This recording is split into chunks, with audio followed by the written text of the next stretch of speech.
চীন থেকে জাহাজ বিধ্বংসী ক্রুজ মিসাইল কিনছে ইরান।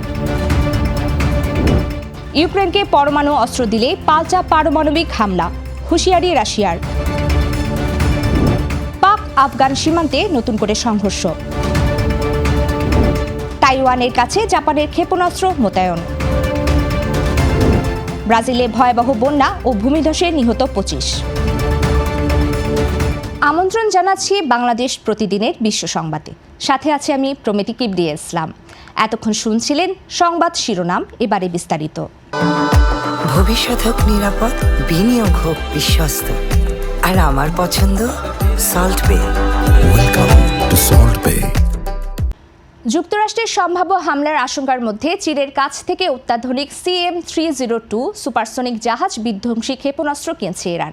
প্রায় 290 কিলোমিটার পাল্লার এই ক্ষেপণাস্ত্রগুলো অত্যন্ত দ্রুত গতিতে এবং রাডার ফাঁকি দিয়ে মার্কিন রণতরী ধ্বংস করতে সক্ষম বলে ধারণা করা হচ্ছে, যা এই অঞ্চলে মার্কিন নৌবাহিনীর জন্য বড় নিরাপত্তা ঝুঁকি তৈরি করবে।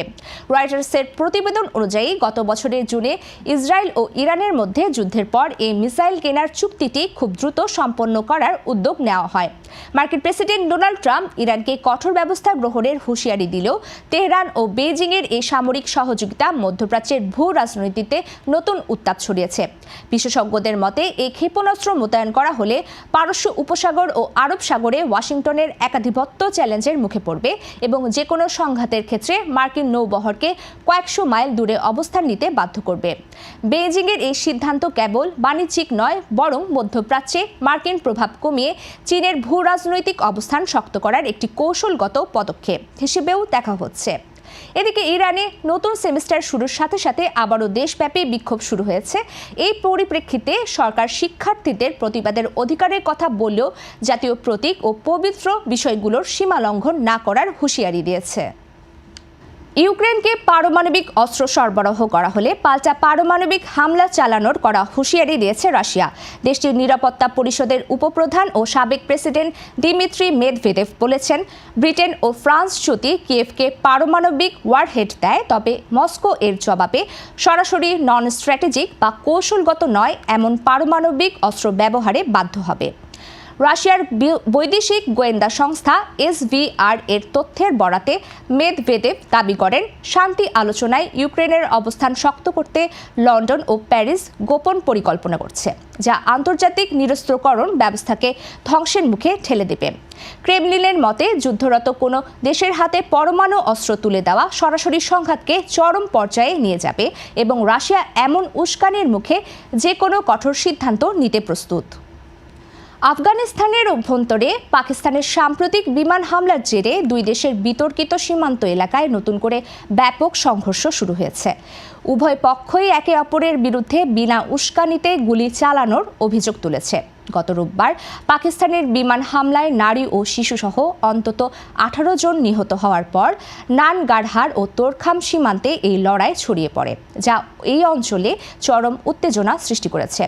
পাকিস্তান দাবি করেছে তারা সশস্ত্র গোষ্ঠীর আস্তানায় হামলা চালিয়েছে, তবে তালেবান সরকার বেসামরিক নিহতের দাবি করে উপযুক্ত জবাব দেওয়ার হুঁশিয়ারি দিয়েছে। গত অক্টোবর থেকে চলা ধারাবাহিক সংঘাতের কারণে বর্তমানে দুই দেশের অধিকাংশ সীমান্ত পারাপার বন্ধ রয়েছে, যা দ্বিপাক্ষিক সম্পর্ক ও আঞ্চলিক নিরাপত্তাকে আরও সংকটের মুখে ঠেলে দিয়েছে।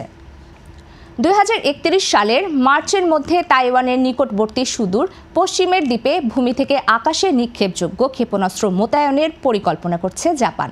তাইওয়ানের উপকূল থেকে মাত্র 110 কিলোমিটার দূরে অবস্থিত কৌশলগতভাবে গুরুত্বপূর্ণ ইয়োনাগুনি দ্বীপে এই ক্ষেপণাস্ত্র মোতায়েন করা হবে।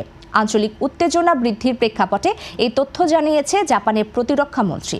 এই পদক্ষেপকে কট্টর চীন বিরোধী প্রধানমন্ত্রী সানায়ে তাকাইচির সাম্প্রতিক নির্বাচনী জয়ের পর জাপানের প্রতিরক্ষা সক্ষমতা বাড়ানোর একটি বড় পদক্ষেপ হিসেবে দেখা হচ্ছে।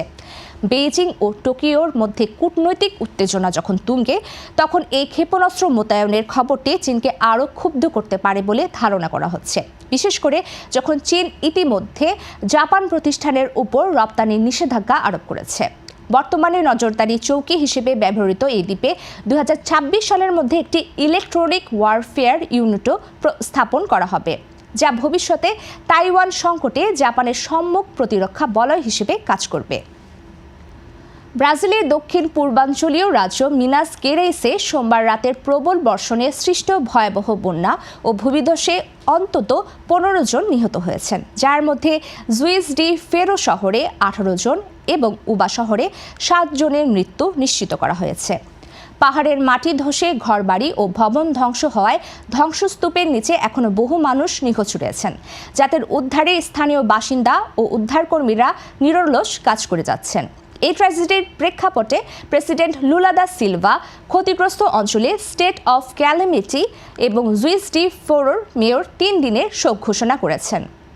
বর্তমানে জুইস ডি ফেরোতে প্রায় 440 জন মানুষ গৃহহীন হয়ে অস্থায়ী আশ্রয়ে রয়েছেন এবং সেখানে ইতিহাসের সর্বোচ্চ বৃষ্টিপাত রেকর্ড করা হয়েছে। রিও ডি জেনেরো সহ আরও 12টি রাজ্যে বর্তমানে ভারী বৃষ্টির সতর্কতা জারি রয়েছে, যা উদ্ধার অভিযানকে আরও চ্যালেঞ্জিং করে তুলেছে। এই ছিল আজকের বাংলাদেশ প্রতিদিনের বিশ্ব সংবাদ। সব শেষ খবর জানতে চোখ রাখুন বাংলাদেশ প্রতিদিন ফেসবুক পেজ ও ইউটিউব চ্যানেলে। সবাইকে ধন্যবাদ।